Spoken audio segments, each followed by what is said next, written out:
Haryana board का 10वीं कक्षा का पेपर 3 मार्च को है इंग्लिश का। तो बच्चों ने, वैसे तो आपके टीचर्स ने बोर्ड की इंस्ट्रक्शंस के अनुसार, डिपार्टमेंट की इंस्ट्रक्शंस के अनुसार आपको पिछले सालों के पेपर रिवाइज करा दिए होंगे। फिर भी अगर कहीं नहीं कराए या कुछ बच्चे बच गए तो उनको आसानी के लिए आज मैं आपको एक पेपर लेता हूँ, एक क्वेश्चन पेपर लेता हूँ जो पिछली साल 2024 मार्च में आया था। ठीक है, उसका सेट ए लेंगे और उस सेट ए को देखेंगे कि पेपर कैसे आता है, कैसे दिखता है और कैसे उसको सोल्व करना है। 3 घंटे में उस पेपर में कौन से क्वेश्चन में कितना टाइम देना है, कौन से क्वेश्चन को कैसे अटेम्प्ट करना है, ये सारी टेक्निक आज के इस वीडियो में हम आपको बताएंगे। क्योंकि आपका एग्जाम बिल्कुल नजदीक है, आपको कोई किसी भी प्रकार का नुकसान ना हो, आप अच्छे नंबरों से पास हो और अपना स्कूल का और अपना स्वयं का रिजल्ट अच्छा करें, बेहतर करें। स्कूल का रिजल्ट भी 100% आएगा, आपका भी नाम होगा, स्कूल का भी नाम होगा, जिस अध्यापक ने आपको पढ़ाया है उसका भी नाम होगा और आपके पेरेंट्स का भी नाम होगा, समाज का भी नाम होगा, गांव का भी नाम होगा। तो पेपर को अटेम्प्ट करने का तरीका, ठीक है, कैसे होना चाहिए, वो हम एक पेपर को ही सोल्व करके आपको बताएंगे ताकि आपको बिल्कुल हूबहू नजर आए। फिर हम आपको एक आंसर शीट भी दिखाएंगे कि बच्चे आंसर शीट में कैसे लिखते हैं, ताकि आपको आइडिया भी हो जाए कि आंसर शीट में कैसे लिखा जाता है। तो इन चीजों के साथ हम आपको अभी लैपटॉप पर ले जाएंगे। उससे पहले, मैं हूं आपका इंग्लिश टीचर, शायद आप मुझे जानते होंगे, नहीं जानते हो तो मेरा नाम है महेंद्र सिंह यादव। ठीक है, I am working as principal और ये वीडियो सिर्फ अवेयरनेस प्रोग्राम के लिए है ताकि बच्चों का रिजल्ट अच्छा आ सके, बच्चे बेहतर अंक प्राप्त कर सके। सरकार की ये मानता है कि बच्चे अच्छा परिणाम दें और अपने समाज को, अपने आप को एक कॉन्फिडेंट सिटीजन के रूप में पेश करें। उसके लिए जरूरी है कि एग्जाम के जो 3 घंटे हैं उसको कैसे यूटिलाइज किया जाए। That is most important thing. कि उन 3 घंटों में कई बार क्या होता है कि बच्चों की तैयारी किसी की कम रहती है, किसी की ज्यादा होती है, और कम, कई बार कम तैयारी वाला बच्चा भी ज्यादा मार्क्स ले लेता है। बिकॉज वाई, कभी आपने सोचा है ऐसा क्यों होता है? It's all because he manage 3 hours in perfect way. वो उसने एग्जाम के 3 घंटे प्रॉपरली यूटिलाइज किए, प्रॉपरली पेपर में प्रेजेंटेशन दी, प्रॉपरली पेपर को अटेम्प्ट किया, मिनिमम कटिंग्स की, रोल नंबर ठीक से फिलअप किया, इंस्ट्रक्शंस ठीक से पढ़ी, वर्ड लिमिट कंट्रोल किया, लैंग्वेज ठीक रखी, ग्रामर ठीक रखी। ये सब चीजें 3 घंटे के अंदर जो बच्चा अच्छी करेगा वो बच्चा ज्यादा नंबर लेगा। ठीक है, और प्रिंसिपल सर यूट्यूब चैनल है, अगर आपको अच्छा लगे तो आप इसको सब्सक्राइब कर दें और 12वीं क्लास तक भी हम आपको पढ़ाएंगे। ठीक है, और आप और दोस्तों को भी बताएं, शेयर करें, लाइक करें, कमेंट लिखें। कोई समस्या है तो आप कमेंट में लिखें, हम आपका सेम डे जवाब देंगे। ठीक है, so let's move to the laptop.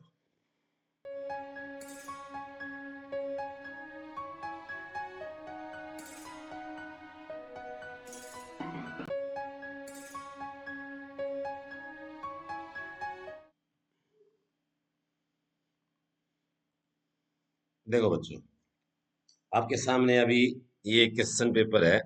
ठीक है, 2024 का सेट ए। पहले तो ये देखिए पेपर कैसा आता है, दिखने में कैसा होता है। उसके लिए जरूरी है, क्योंकि आंसर शीट का वीडियो आप ऊपर देख सकते हैं, आंसर शीट का फर्स्ट पेज कैसे भरें, तो वहां आपको इस बात की जरूरत पड़ेगी कि आपका ये सेट कौन सा है। 4 सेट आते हैं आपके भाई, ए, बी, सी, डी। ठीक है, किसी का बी होगा, किसी का सी होगा, किसी का डी होगा। यहाँ आपने रोल नंबर लिखने हैं। मान लो आपका रोल नंबर 1 2 3 7 6 5 8 9 3 4, ये रोल नंबर है, तो आप अपना रोल नंबर यहाँ लिखिए। इंग्लिश का पेपर है, ठीक है, 80 मार्क्स का पेपर है। ध्यान दीजिए, 20 मार्क्स आपके इंटरनल लग चुके हैं, जो आपने पीछे परफॉर्मेंस दी थी उसके इंटरनल। 3 घंटे का पेपर है, याद रखिए। आपके इसमें 12 क्वेश्चन आएंगे, याद रखिए। अपने कोड नंबर का ध्यान रखिए, आंसर शीट में कोड नंबर आपने अच्छी तरह करना है। ठीक है, थोड़ा वीडियो बड़ा हो सकता है, उसको आप ध्यान से आंसर करने के सीरियल नंबर जरूर लिखें। अगर आप आंसर लिखते हैं तो क्वेश्चन नंबर का सीरियल नंबर जरूर लिखें। मान लें एक क्वेश्चन नंबर है, एक लिखें, क्वेश्चन नंबर 2 है तो 2 लिखें। कोई भी आंसर बिना सीरियल नंबर के ना छोड़ें। सीरियल नंबर जरूर लिखा है, क्यों? अब मैं आपको जो खास बात बताने जा रहा हूँ वो ये है कि जो आपका पेपर मार्क करेगा टीचर, वो आपकी प्रेजेंटेशन देखेगा। उसको कोई इनकन्वीनियंस ना हो, असुविधा ना हो, उसको ये देखना ना पड़े कि कौन सा सेट है, बच्चे ने सेट नहीं लिखा, कौन सा क्वेश्चन है, बच्चे ने क्वेश्चन नहीं लिखा, तो उसका माइंड डिस्टर्ब हो जाता है। ये ह्यूमन टेंडेंसी है। हालांकि अध्यापक कभी इस चीज पे नेगेटिव नहीं देता है, वो ट्राई करता है, ढूंढता है कि आपने कौन सा क्वेश्चन किया होगा, तो वो आपको मार्क देता है। बट इस चीज को अवॉइड कीजिए। अवॉइड कैसे होगा? क्वेश्चन नंबर लिखने से, राइट, और सेट नंबर लिखने से, राइट। कोई भी पेज बीच में ब्लैंक ना छोड़ें आंसर शीट के अंदर। कई बार क्या होता है, मार्किंग करने के टाइम एक पेज, दो पेज ब्लैंक छोड़ दिया आपने, दो पेज, तो टीचर कई बार जल्दी में सोचते हैं कि बच्चे ने पेपर पूरा कर लिया, अगले पेज में आपने आंसर लिख दिया, तो वहां कई बार वो अनमार्क रह जाती हैं। इसलिए कोई भी पेज जो ना ब्लैंक ना छोड़ें, याद रखिए। रोल नंबर अच्छी तरह लिखिए। अब उसके बाद हम लेते हैं पेपर। अब हर आपके इसमें 4 सेक्शन होंगे, ए, बी, सी और डी।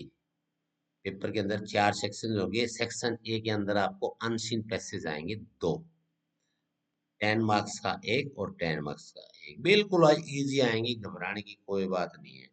सिंपल और साधारण तरीका मैं बताऊंगा। जहां जरूरत हो वो वर्ड लिमिट, जहां भी 40 वर्ड्स की दे रखी तो 40 वर्ड्स ही करें, 30 की दे रखी 30 ही करें, क्योंकि ज्यादा वर्ड्स करेंगे तो आप मिस्टेक करेंगे, मिस्टेक करेंगे, स्पेलिंग मिस्टेक होगी, ग्रामेटिकल मिस्टेक होगी, और ये आपकी मार्क डिडक्ट हो जाएंगे मिस्टेक के कारण। तो ये ध्यान रखें। सारे, मान ले मान लो आपका क्वेश्चन नंबर 7 है, अभी हम दिखाएंगे, उसमें मान लो 4 क्वेश्चन है और 3 करने हैं, तो तीनों क्वेश्चन इसके नीचे एक साथ ही करें, आंसर शीट एक साथ ही करें। अब पहला क्वेश्चन अनसीन पैसेज है। अनसीन पैसेज का मतलब क्या होता है बच्चों? वो ऐसा पैसेज जो आपने पहले नहीं पढ़ा है और पहली बार आपके सामने आया है। पहली बार आपके सामने आया तो आपके लिए अनसीन है, जो आपने नहीं देखा है। उसका तरीका क्या होता है? सबसे पहले आप, जैसे यही पैराग्राफ है, ये पहला पैराग्राफ है इसमें, drug addiction is a major social evil of modern times. देखो, ये जो आपका है, ये यहाँ से कहता है drug addiction is a major social evil, ठीक है, ऑफ मॉडर्न टाइम्स। तो ये आपका टाइटल भी हो गया इसका। मान लो वो टाइटल पूछ लेता है, तो ये आपने दिमाग में लगाना है, ये भाई टाइटल हो गया। अभी हमने क्वेश्चन नहीं पढ़े हैं, हम क्या कर रहे हैं, हम इसको स्किम कर रहे हैं, SKIM। स्किम का मतलब होता है आप जल्दी जल्दी मेन पॉइंट्स को देख लें कि पहले पैराग्राफ में क्या बताया। जैसे पहला मेन पॉइंट था ड्रग एडिक्शन, ये वर्ड है, ठीक है, ड्रग एडिक्शन, ड्रग्स की बुरी लत, सोशल ईविल है ये, दूसरा पॉइंट आ गया। कब? मॉडर्न टाइम्स में, यानी 3 वर्ड हमने नोट कर लिए। It has transcended all barriers of caste. Transcended ये वर्ड आ गया।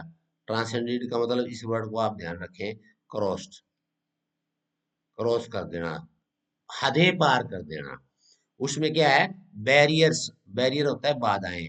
उसमें कास्ट नहीं देखते हुए, रंग नहीं देखते, क्रीड नहीं देखते, जाति, सेक्स, मेल फीमेल क्या है, ड्रग एडिक्शन कभी नहीं देखता, किसी भी जाति का, किसी भी धर्म का, किसी भी मेल या फीमेल, कोई भी ड्रग एडिक्ट हो सकता है। It is a problem that is eating into vitals of society. Society में ये वाइटल, वाइटल होती है मेन, यानी जैसे जैसे वर्ड आते जाते हैं उनकी मीनिंग भी अपने ध्यान में रखो। वाइटल का मतलब क्या है, सोसाइटी का मतलब क्या है, बिगिनिंग क्या है। शुरू में आदमी क्या करता है, ड्रग एडिक्शन कैसे लगती है, बिगिनिंग, ये प्रोसेस बता रहा है। A person take drug out of curiosity. कई बार कहते हैं ना, छोटी उम्र में बच्चों कहते हैं अरे पी लेना, सिगरेट पी लेना, मार लेने, कस मार लेना। ये क्यूरियोसिटी होती है। आप भी सोचते हैं यूं पी रहा है तो कुछ ना कुछ इसमें खास बात होगी। ठीक है, तो खास बात होगी तो आपके अंदर एक क्यूरियोसिटी पैदा हो जाती है मन के अंदर कि मैं भी पी के देखता हूँ। और मैं भी पी के देखता देखता होते होते फिर वो किस चीज में कन्वर्ट हो जाता है, ड्रग एडिक्शन में। तो इस प्रकार आप इसको कर सकते हैं। वो ड्रग सिंपली फॉर थ्रिल, कुछ थ्रिल के लिए, अरे कोई नहीं आज आज पी लेते हैं, होली है, अब होली आने वाली है, भांग पी लिया, और पी लिया, आज क्या हो गया, एक बार होली पी लिया, अगली बार फिर मन करेगा, और धीरे धीरे आप एडिक्ट हो जाएंगे। तो इसका मतलब ये पैराग्राफ, ये अनसीन पैसेज ड्रग्स के बारे में है। कैसे लत लगती है, कैसे शुरुआत होती है, कौन शुरुआत करता है। तो इस प्रकार ये जो ना, अ, फिर धीरे धीरे आप उसकी डोज बढ़ती जाती है। ये इम्पोर्टेंट पॉइंट है ना, ये आप नोट करते रहो। फिर बाद में उसको अपनी गलती का एहसास होता है, जब उसको पैसे का नुकसान, सेहत का नुकसान, और उसके बाद ये एक्सट्रीमली डिफिकल्ट हो जाती है for him to give up drugs. Give up, ये वर्ड देखो, गिव अप माने त्यागना। तो ये वह हमने एक पैराग्राफ पढ़ा, हमने मेन मेन स्कीम कर लिया। ठीक है, इसी प्रकार हम दूसरा पैराग्राफ पढ़ेंगे। इससे पहले आप 10वीं वाले बच्चे एक और काम कर सकते हैं, आप सीधा क्वेश्चन पर जा सकते हैं। जैसे ये क्वेश्चन आ गया, what harm is the evil of drug addiction doing to our society. हमारी सोसाइटी को क्या हार्म कर रही है ड्रग, क्या नुकसान कर रही है। अब बच्चों आपने घबराना नहीं है। आप सोचेंगे ये क्वेश्चन तो सर मेरे समझ में नहीं आया, बेटा समझ में आएगा कि क्या हार्म कर रही है। तो आपने वापिस जाना है पैराग्राफ पे। ठीक है, मैं इसको साफ कर देता हूँ। Social evil, it has transcended all barriers in the beginning. क्या हार्म करती हैं, ये देखो, ये हार्म का जरूर मिलेगा इसमें कहीं। Drugs completely destroy mental faculty. ठीक है, और ये हमारी सोसाइटी को एक किस्म से खराब करती है, तबाह करती है, एक्सप्लॉइट करती हैं। सोशल एविल है ये, यहाँ आंसर आप लिख सकते हैं। अब अगला है, why does a person take drugs in the beginning.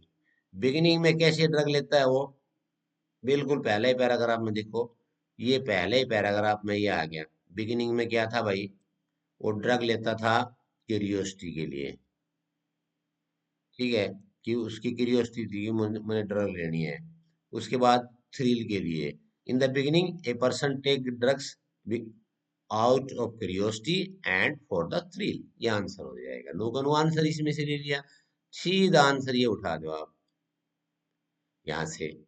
Okay, अगला क्वेश्चन देखो, when does drug taking become addiction. जब ड्रग टेकिंग कब एडिक्शन बन जाती है, तो एडिक्शन कब बन जाती है, तो ये वर्ड है इसके अंदर, एडिक्शन। ये एडिक्शन वर्ड जहां भी पैराग्राफ में आपको मिले, वहीं आप ये धीरे धीरे देखो, intoxicating it becomes addiction, used और taking any kind of drug it becomes addiction. ठीक है, द टेस्ट, यहाँ से आंसर हो गया ये आंसर सीधा हो गया। जहां ये वर्ड है ना, किसी बच्चे को मान लो बिल्कुल आंसर नहीं आता, अपनी लैंग्वेज में नहीं लिख सकता, तो ये वर्ड है ना, तो इसका पहले का सेंटेंस एज इट इज लिख दो, आंसर हो जाएगा, बिल्कुल करेक्ट नंबर हो जाएंगे। तो इस प्रकार आप इन क्वेश्चंस को कर सकते हैं। अब आ गया, ये सूटेबल टाइटल देना है। अब टाइटल, टाइटल क्या है, ये देखो, टाइटल हमने शुरू में बताया था। टाइटल, ये आपका टाइटल है, यहाँ, ये आपका टाइटल हो गया भाई। इसके अंदर टाइटल हमेशा पहले ही फर्स्ट सेंटेंस में ही मिलेगा, 99% फर्स्ट सेंटेंस में ही मिलेगा। अगर नहीं मिलता है तो टाइटल जरूरी नहीं है कि वो इसके अंदर हुआ है, ये तुझे लिखना है। हर बच्चा अलग अलग लिख सकता है, बट ड्रग एडिक्शन ये होना चाहिए, ये टाइटल हो जाता है। छोटा लिखेंगे तो ऐसे लिख देंगे, ड्रग एडिक्शन, इतना ही बहुत। ठीक है, तो इस प्रकार आप क्वेश्चन को कर सकते हैं। अब इसके बाद आपके एमसीक्यूज आते हैं। एमसीक्यूज है, what mental faculties are destroyed by drugs. Drugs के अनुसार कौन कौन सी हमारी मानसिक संतुलन बिगड़ता है, कौन कौन सी चीजों का हमें नुकसान होता है। तो ठीक है, इसका उत्तर हो जाएगा, to think clearly and to rationalise, कि हम अच्छी तरह उसके बारे में सोच नहीं पाते। तो ये आंसर हो गया fourth. It is very easy for drug addict to give up drugs. क्या इजी है? ट्रू नहीं है। फॉल्स भी नहीं है। Not mention partly true. तो इसका उत्तर कौन सा होगा? अब देखो, इसका उत्तर आपका जो होगा ना, सेकंड फॉल्स, ये आंसर हो जाएगा। ये आसान नहीं है drug addict to give up drugs. क्यों? क्योंकि ये देखो, यहाँ देखो, यहाँ यहाँ आपका उत्तर है कि he has to suddenly increase even at the point of his life realize his folly, it becomes extremely difficult for him to give up drugs। ये रहा आंसर। तो इसका जिक्र किया है, बहुत मुश्किल हो जाता है। तो ये स्टेटमेंट क्या है? ये इनकरेक्ट है, फॉल्स है। तो सेकंड आंसर हो जाएगा। ठीक है, तो इस प्रकार आप ये कर सकते हैं। दूसरा पैराग्राफ भी यही है। दूसरा पैराग्राफ में भी कुछ डेटा मिलेगा आपको, ज्यादातर डेटा बेस्ड आते हैं। उसमें भी आपने क्या करना है? पैराग्राफ को स्किम करें, मेन मेन पॉइंट्स नोट कर लें। कोई नाम है, करेक्टर है, डेटा है, डेट है, प्लेस है, थीम है, आइडिया है, या टाइप्स हैं, ये सारी चीजें स्किम करेंगे तो आप अपने दिमाग में रखिए, और आंसर शीट के राइट साइड में यहाँ लिख भी सकते हैं मेन पॉइंट्स, ताकि आप जब आंसर दें तो आपको मालूम होगी। पहले लिख सकते हैं कि पहला क्वेश्चन यहाँ पे एक पहले पैराग्राफ में हो सकता है। तो इस प्रकार आप आंसर दे सकते हैं। ठीक है, अब ये हो जाएगा सेकंड। सेकंड भी करना है, ऐसे आए आ रहा है सेम। अब मैं आपको सीधा ले चलता हूँ ग्रामर पोर्शन पे। 20 नंबर की भाई रीडिंग कंप्रीहेंशन होगी, बहुत इंपॉर्टेंट है। RC, इसका मतलब 20 चौके 20 गुणा 4, 80। 80 का 20 नंबर होता है 25%। यानी 25% मार्क्स तो आपके पहले दो ही क्वेश्चन में हो गए अनसीन पैसेज में। इसलिए उनको बिल्कुल ना छोड़ें, उनको बड़े ध्यान से करें। और वो 25% का मतलब क्या है कि आप उस पे 1/4 टाइम भी दे सकते हैं। ठीक है, तो इसका मतलब आप 1 घंटा, 1 घंटा मेरी तरफ से, 1 घंटे से भी 1 से 1.5 घंटा दे दें रीडिंग कंप्रीहेंशन को। अगर प्रॉब्लम होती है तो अगला क्वेश्चन कर लें। अब आगे ग्रामर। ग्रामर बहुत इजी है, मैं आपको रिवाइज भी करवा देता हूँ। ठीक है, ग्रामर देखो, पहला ही है, fill in the blanks with correct form of verb. I her for several years, यानी सेवरल फोर का प्रयोग हो गया। इसका मतलब क्या है? प्रेजेंट परफेक्ट टेंस आएगा, या पास्ट परफेक्ट, या फ्यूचर परफेक्ट, जिसमें सिंस और फोर का प्रयोग होता है। तो तीन तीनों में से आपको एक बात तो क्लियर होगी, उनमें वर्ब कौन सी आती है? हैज नोन तो नहीं आती, हैव नोन भी नहीं आती, नोज आती है। आई हैव नोन, तो यहाँ कौन सा आंसर हो जाएगा? I have known, B is the answer. Passive sense में है ये। ठीक है, अगला, ही हिज हाउस 7 days एगो। एगो आ गया, प्रीवियस आ गया, लास्ट आ गया, यस्टरडे आ गया। तो इसका मतलब पास्ट टेंस आएगा। लीव है, लेफ्ट, तो ये आ गया लेफ्ट। उसके बाद fill in the correct article भरना है आपने। ठीक है, Mr Chatterjee wants to be MLA। M, M से शुरू है लेकिन बोला जाता था ए, यानी वावल, AEIOU। ध्यान रखें, पहला अक्षर बोलने में अगर वावल आती है, वावल आती है, तो आपने एन लगाना है। जरूरी नहीं है कि यहाँ एम कंसोनेंट है तो आप सोचो ए लग जाएगा। नो बेटा, ये बोलने में कैसा है? MLA है, MP है, यूनिवर्सिटी है, इनमें सब में देखो, ई में एम है, यू है, इसमें ए आ जाएगा, ई में एन आ जाएगा। बोलने में कैसा लगता है? That is important. So B is the correct answer. इस पर my father studies in university, देखो यूनिवर्सिटी आ गया। अब ये यूनिवर्सिटी में वैसे तो यू है, और यू क्या है? वावल। तो आप नु मत मान लेना कि आप एन भर देंगे, नहीं। बोलने में क्या है? प्रोनाउंसिएशन में क्या है? How you pronounce the word university, U, U. and U is not vowel. U is consonant.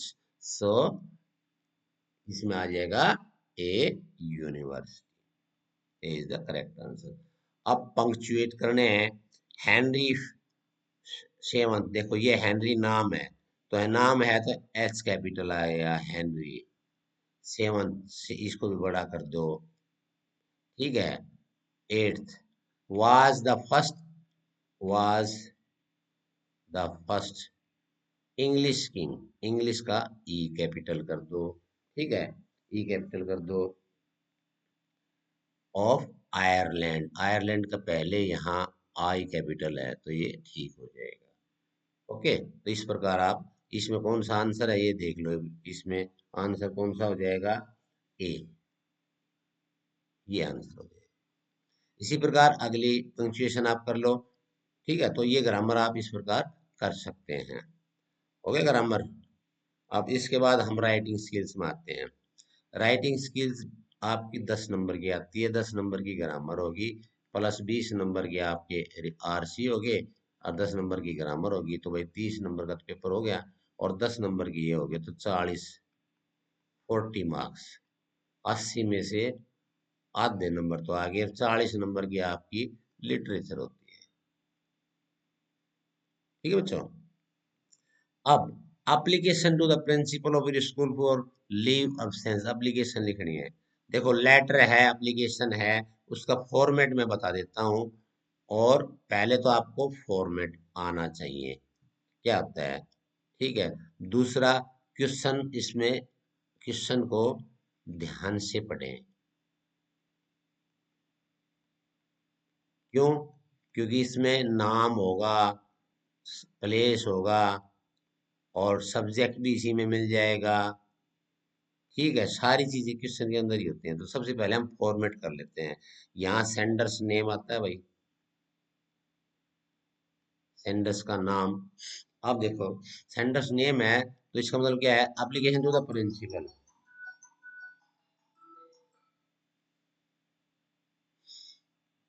Principal, principal को लिखना है। और आप हैं अक्षिता और अक्षित, आप अक्षिता और अक्षित हैं। लड़के लिखेंगे अक्षिता और लड़के लिखेंगे अक्षित।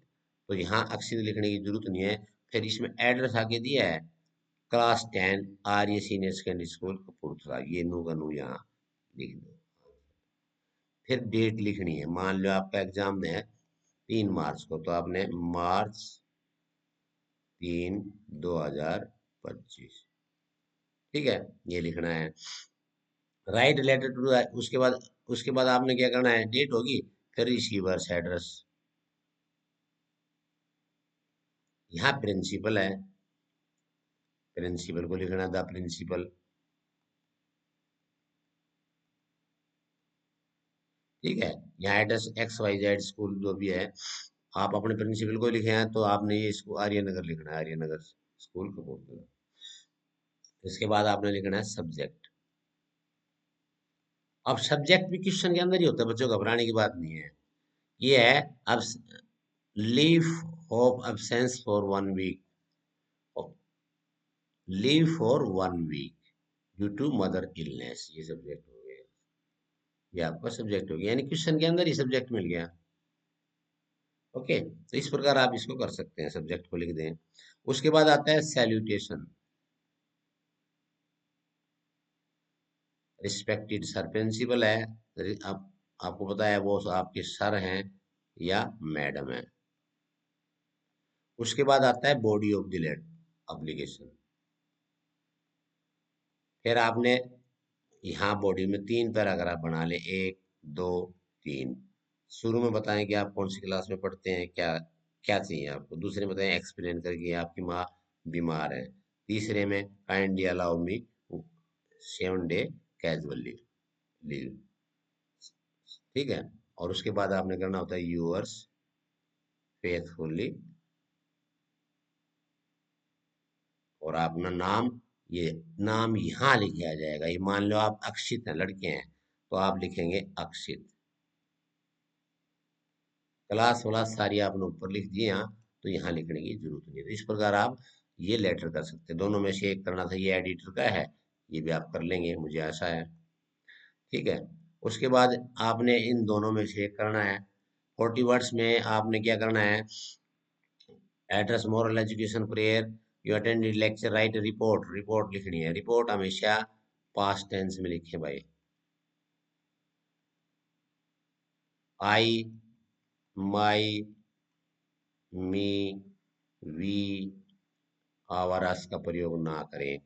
स्टेप वाइज यानी फैक्चुअल डिस्क्रिप्शन करें।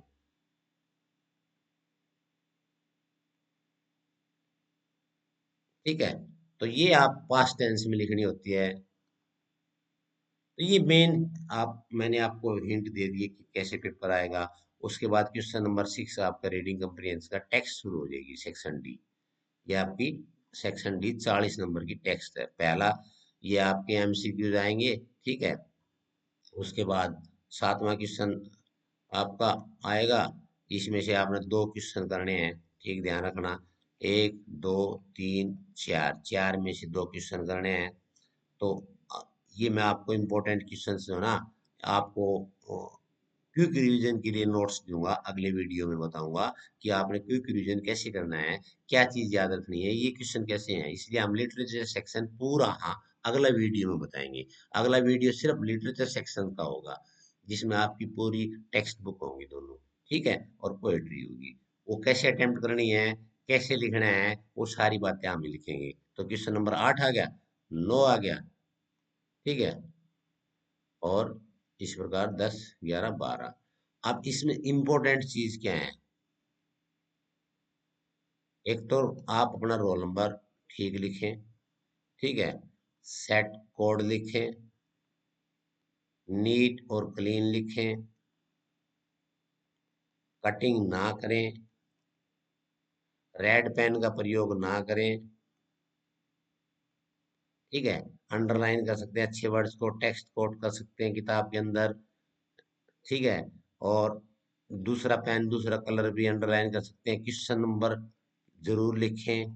ठीक है। क्वेश्चन नंबर, मान लो क्वेश्चन नंबर 7 है और उसमें 3 पार्ट करने हैं, तो 7 का 1 कर दिया, 7 का 2 कर दिया, यानी ये एक साथ क्वेश्चन नंबर 7 के जितने पार्ट है सब एक साथ होने चाहिए। अगला, कोई भी पेज ब्लैंक ना छोड़े।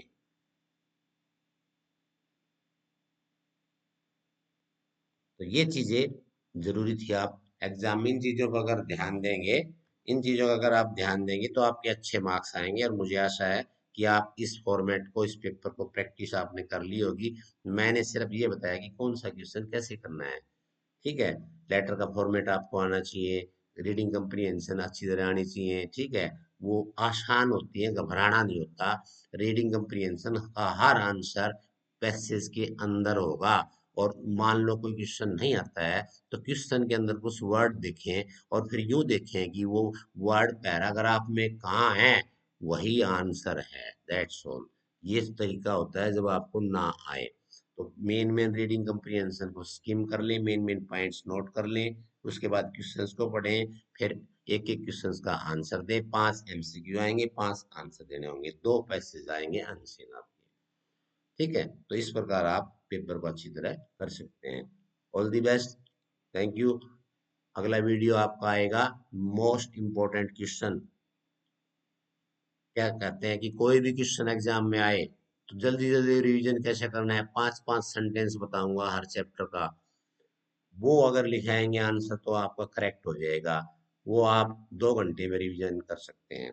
तो अगला वीडियो का वेट कीजिए और चैनल को जरूर सब्सक्राइब कीजिए। Thank you. Thank you for watching.